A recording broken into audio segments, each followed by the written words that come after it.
صل على نبينا محمد وعلى آله وسلم. اللهم رب هذه الدعوة التامة والصلاة القائمة آت محمد الوسيلة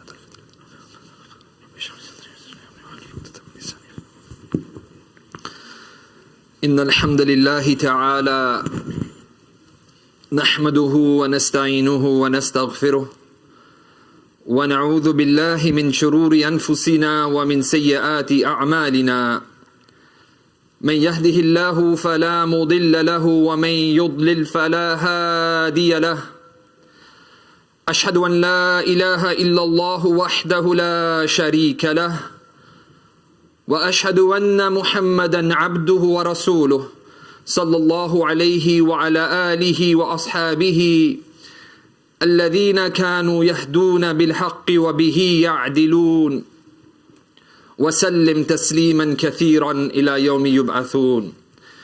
يا أيها الذين آمنوا اتقوا الله حق تقاته ولا تموتن إلا وأنتم مسلمون. يا أيها الناس اتقوا ربكم الذي خلقكم من نفس واحدة وخلق منها زوجها وبث منهما رجالا كثيرا ونساء واتقوا الله الذي تساءلون به والأرحام إن الله كان عليكم رقيبا.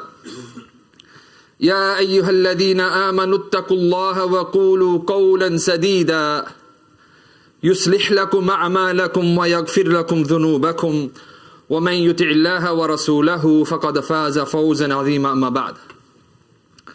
Just want to make a few announcements before I begin. Very rarely, I think it's the first time I'm wearing sunglasses today. The reason, I have an infection on my left eye, I have a cyst. And I felt quite uncomfortable. I was thinking maybe people are going to be spending more time looking whether my wife beat me up or whether do we listen to the khutbah. So this is the reason I'm wearing the sunglasses. Second point, today's khutbah may be a bit sensitive. And I want to stand here firstly and mention the fact that I wish no harm for anyone. I'm not here to judge. I'm not standing here on a mountaintop preaching down on others. I'm in need of rectification.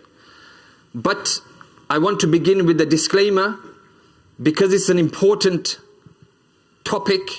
If anyone is suffering from any medical health condition which necessitates the need for them to take medicine, and as a result of this medication or because of a certain illness they find themselves to be overweight or any side effect, then firstly may Allah give them shifa ajla wa kamila. But you will understand why I'm saying this later on. I'll build that up into the khutbah later. I want to begin Rabiul Awwal. It's that time of the year, unfortunately, within the Muslim community we have the same old arguments. People ascribe themselves to the Nabi sallallahu alayhi wasallam, that we all do. We are a global ummah. And the camp is divided into two. One camp will say that we love the Nabi sallallahu alayhi wasallam, and as a result of our love for the Nabi sallallahu alayhi wasallam, we will mark 12th Rabiul Awwal as Miladun Nabi. The second camp that we belong to, we say, look, we also love our Nabi sallallahu alayhi wasallam. But there is no authentic evidence to say that there is a third Eid in Islam. That if it was the case, then the Sahaba radiallahu ta'ala anhum ajma'een who loved the Prophet more than us, they would have incorporated this into their lifetime. Both parties will present the positions. And generally, it's never a case where a person will stand on the mimbar and project his argument. The other side will say, you know what, I never thought about this. And they change their views. The views will always stay the same. However, let's take a step back from these arguments and look at one particular aspect of our Nabi sallallahu alayhi wasallam and measure ourselves whether or not we truly love the Nabi sallallahu alayhi wasallam. Because loving a person means that we are ready to follow that person. That person becomes our hero, our role model in every aspect. Not by picking and choosing certain prophetic statements and saying, I am on the way of that Nabi. Let's see who really follows our Nabi sallallahu alayhi wasallam. Especially when it involves something that impacts you directly as you sit here. Imam Tirmidhi mentions in his famous works, Ash-Shama'il Muhammadiyah, the description of our Nabi sallallahu alayhi wa sallam, what he looked like, the perfect specimen of a man, the role model for us. The narration mentions our Nabi sallallahu alayhi wa sallam, his chest was broad, the space between his shoulders was wide, and more importantly, his stomach was flat. Very important point here, because I'm going to unpack this further to show you the crisis that we are facing as an ummah, the health crisis. His stomach was flat, wasn't protruding because of overeating, because of gluttony, because of indulging in all these things. And this is the question I ask those people who preach to say, we would do anything for the Prophet. Let's first start by sacrificing certain things from our diet, so that firstly it can impact us, and then more importantly, that is following our Nabi sallallahu alayhi wa sallam. Let's look at our Nabi sallallahu alayhi wa sallam, the age of 54. He participated in the Battle of Badr. The age of 55, the Battle of Uhud. The age of 57, the Battle of the Trench. The age of 58, the Battle of Khaybar. The age of 60, the conquest of Mecca. The age of 61, the Battle of Tabuk, where they went on this long, arduous journey. Even though nothing transpired, I want you to imagine what type of man was he when it came to physical endurance and stamina. Yet we say we love, we would do anything, we feel good about ourselves when we weaponize the hadith against the other.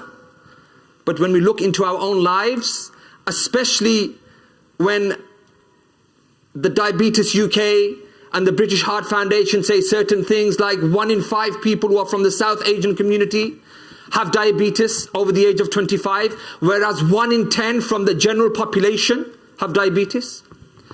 When the British Heart Foundation say if you are from the South Asian region, there is 50% more chance of you having a premature death because of coronary heart disease than people from the general population.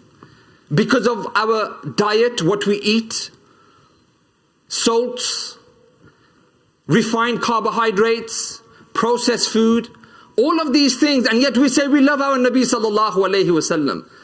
Let us see what the Quran and Sunnah says. Allah subhanahu wa ta'ala says in the Quran, Surah Al-A'raf, Kulu, eat, washrabu, and drink, wala tusrifu. Don't be over excessive. Innahu la yuhibbul musrifin. Allah doesn't like overindulgence. Allah doesn't like gluttony. It's even a sin in the biblical tradition. One of the cardinal sins is overindulgence. Yet we say we love our Nabi sallallahu alayhi wa sallam.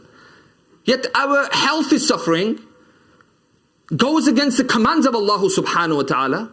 Let us see what our Nabi sallallahu alayhi wa sallam says. مَا مَلَأَ ابْنَ آدَمْ وِعَاءً شَرًّا مِّن بَطْنِهِ. There is no vessel that the son of Adam carries worse than his stomach, that he fills. His stomach, overindulgence. Our Nabi is saying this.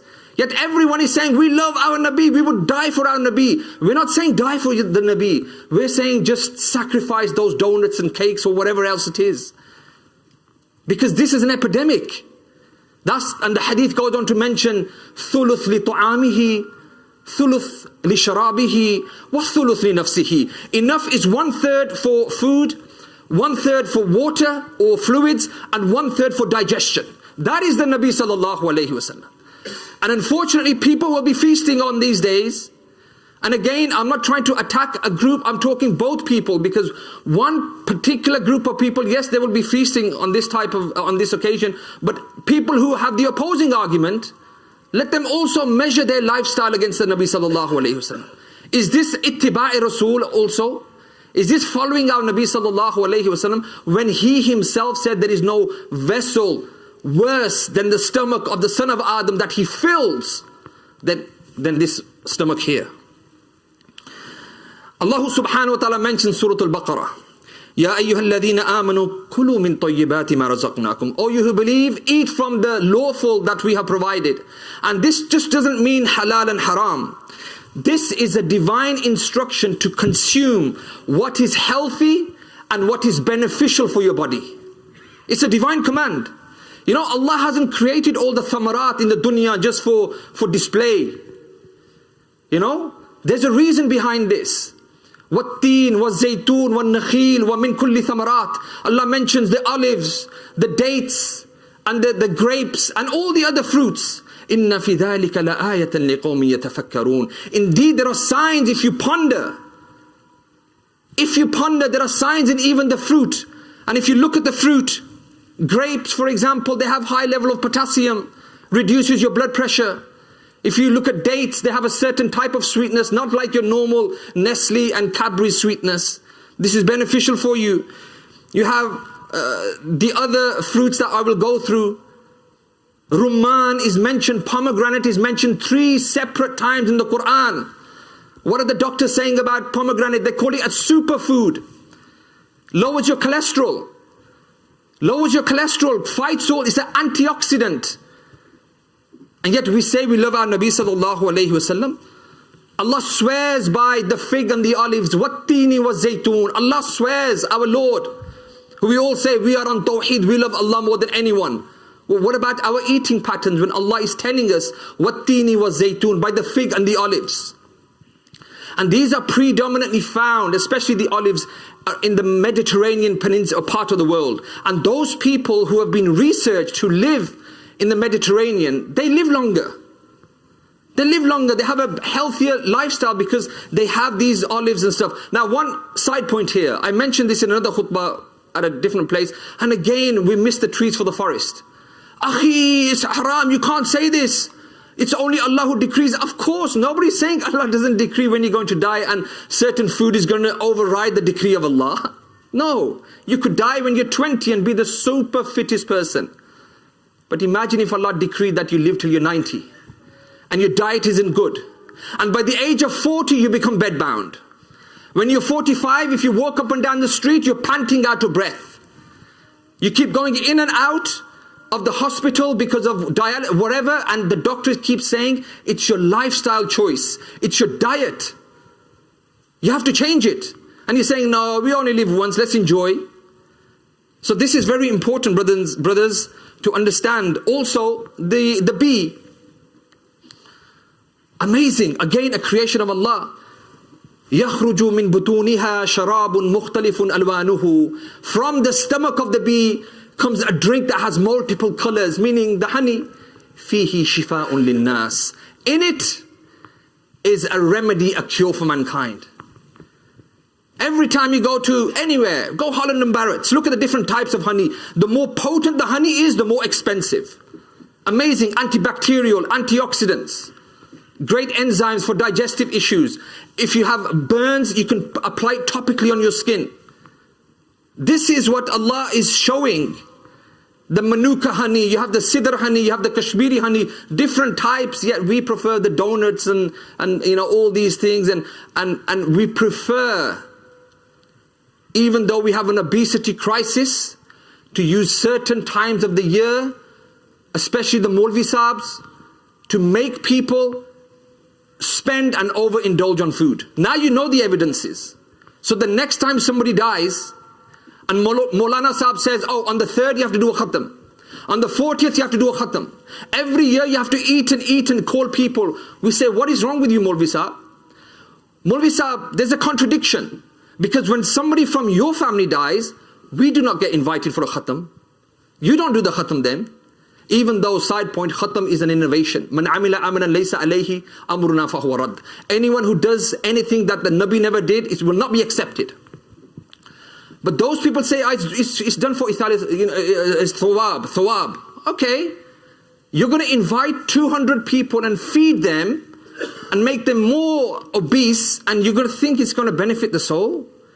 Isn't it better to use the money that you spend, £3,000, £2,000 on inviting 1,000 people, and don't invite the people, and then just use that money to set up 10 hand pumps in poor parts of the world, sponsor 30 orphans for a year? Wallahi, they will make dua for you. Isn't this isal thawab? Isn't this better than feeding people where the Quran and Sunnah says gluttony is forbidden, it's haram?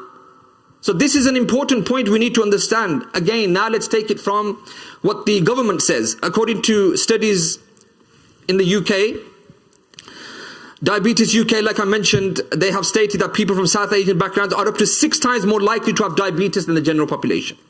That's because of poor diet choices, including high consumption of sugary and fatty foods, and this obviously contributes significantly to type 2 diabetes. Then we have the British Heart Foundation. Again, South Asians are 50% at a higher risk of dying from heart disease compared to the general population. Obesity rates, according to the Health Survey for England, 2019, approximately 74% of South Asian adults, which includes many Muslims, are overweight or obese. Okay? So we have so many cardiovascular diseases, hypertension, all of these things are there, they're prevalent, you see them, I see them in the community, and yet we have people who are promoting the deen, and they are using the food to bring people to the masajid, saying yarmi and khatam and milad and all this, and you can see that this can be detrimental to your physical health. We ask Allah subhanahu wa ta'ala to give us a better understanding. أقول قولي هذا واستغفر الله لي ولكم ولسائر المسلمين فاستغفروه إنه هو الغفور الرحيم. بسم الله الرحمن الرحيم الحمد لله رب العالمين وصلى الله على نبينا محمد وعلى آله وصحبه أجمعين. Okay, so what are the solutions? The take-home point should be a paradigm shift. Wallahi, really, guys, you should be waking up now. You should be like, it's like I've taken you and I've immersed you in cold water. You come out shocked. You're like, whoa, I never knew this. I never knew Allah said eat, drink, but don't be over excessive. I don't like those who are over excessive. I never knew that the Nabi sallallahu alayhi wasallam said there is no vessel in the son of Adam that he feels worse than his stomach. I never knew that Umar radiallahu ta'ala an was walking through the streets of Medina and he saw a man with a large stomach. He said, what is this? He says, this is the ni'mah of Allah. He said, la, this is the la'natullah, this is the curse of Allah. So now you should be understanding this is what Islam teaches us. Moderation. The non-Muslims, they have this diet called the 5-2 diet. 5 times a week they eat whatever, 2 days they fast. They call it 5-2. They know it's important for the liver to recuperate and to repair itself. So don't eat and abstain from food and water for 2 days. We get this from our Nabi sallallahu alayhi wasallam. Every Monday and Thursday our Nabi sallallahu alayhi wasallam used to fast. Tell any Maulvi about this hadith. Don't worry, this is the big problem we have. That we get manipulated easy by religious texts, by people, because we don't understand the deen. And then as a result of this, we lose out financially, because obviously these feasts that are done when somebody dies, it costs you a lot of money. And secondly, there's no real reward. Reward is only if you take that money and you build a well or something, and then you say, Ya Allah, this is on behalf of my deceased mother, my father, my brother, whoever it is. This is money well spent. Another point I want to mention, Islam is all about fitness as well, health. And it's sad that I see when I go to a gym in the morning, wallahi, majority non-Muslims are there, Muslims are not there. It's a problem we have. We don't have that inner passion to be the best version of ourselves. And people who don't have a life in conformance to Islam, they may be at the nightclubs till 2 o'clock in the morning, they might be drinking, that's fine because that's their lifestyle. Our lifestyle is different. Yet we still struggle to get up in the morning, and they get up in the morning and they're for 6. They come in, stumbling in from the clubs at 2, and 6 o'clock, they're dedicated because they know the importance. We go to sleep at 1 o'clock in the morning, and then we wake up at 1 o'clock in the afternoon. And then we want our paranthas, and we want our all these foods. How then are we going to change? Our Nabi sallallahu alayhi wa sallam made dua for the ummah, Allahumma barik li ummati fi bukuriha. Oh Allah, put barakah in the early hours of the morning for my ummah. Even non-Muslims, they know the importance, and they say the early bird definitely catches the worm. There is something about the early morning. And again, no offense, same in Birmingham. It's not that Bradford is different, Birmingham's the same. But whenever I come to Bradford, I stay over, I go to Lister Park every morning when I wake up. After Fajr, 8 o'clock in the morning, I'm walking around, non-Muslims everywhere, which is good as well. They know the importance. But where are the Muslims? Non-Muslims are taking their children and their children know the importance of playing in the morning, getting your mood level sorted, the serotonin. And then we start coming in at 1 o'clock in the afternoon and 2 o'clock in the afternoon. Subhanallah. So brothers and sisters, the final point I want to mention is Please watch your health. It's very important. Whatever life that we have, whatever Allah has gifted our life, make sure you have quality in your life. It could be 20 years, 30 years, it could be a few weeks or months. But this is living the prophetic way of our Nabi sallallahu alayhi wa sallam. And then finally, link it to Gaza, what's taking place. Look at the overindulgence that we're having, gluttony, and those brothers and sisters of ours are going through bins looking for the next meal. Isn't this shameful? That we have eaten ourselves to obesity, and those people are dying, they're like skeletal figures. And that is why our Nabi sallallahu alayhi wa sallam said, "Unzuru ila man huwa asfala minkum, wa la tanzuru ila man huwa fawqakum." Always look to those who are below you. Don't keep looking at those above you and be part of this rat race. They go and wine and dine at this amazing place. Let me go and do and share pictures on Instagram. £100 a meal. Just to keep up with the Joneses. Our Nabi sallallahu alayhi wa sallam is saying, be content with what you have. If you think you have a lot of money to spend on restaurants 5-6 times a week, just give that to charity. Help the poor. They will make dua for you. So I want to conclude by saying again, this was not about causing offense to anyone. I am also a person who needs to lose weight, whatever, but it's an issue. It is a problem. The surveys, the medical, everyone is saying, and we are the best ummah that has been raised. We should have certain standards, brothers and sisters. You know, even affects the taxpayers' money all the time. We have to go to the hospital. That could be money well spent, but it's because we overindulge and we are seeing all the time by, this and that, those treatments. Let's come back to the prophetic way of our Nabi sallallahu alayhi wa sallam. Eat healthy food. Try and abstain from overindulgence, and this will be the way, inshallah, we'll see some benefit. Inna Allaha wa malaikatahu yusalluna ala nabi. Ya ayyuhalladhina amanu sallu alayhi wa sallimu taslima. اللهم صل على محمد وعلى آله وصحبه وسلم تسليما كثيرا كثيرا. اللهم أعز الإسلام والمسلمين. اللهم انصر إخواننا في غزة وفي كل مكان. اللهم انصر دينك وكتابك وسنة نبيك وعبادك الموحدين. سبحان ربك رب العزة ما يصفون وسلام على المرسلين والحمد لله رب العالمين. أقيموا الصلاة. الله أكبر الله أكبر أشهد أن لا إله إلا الله.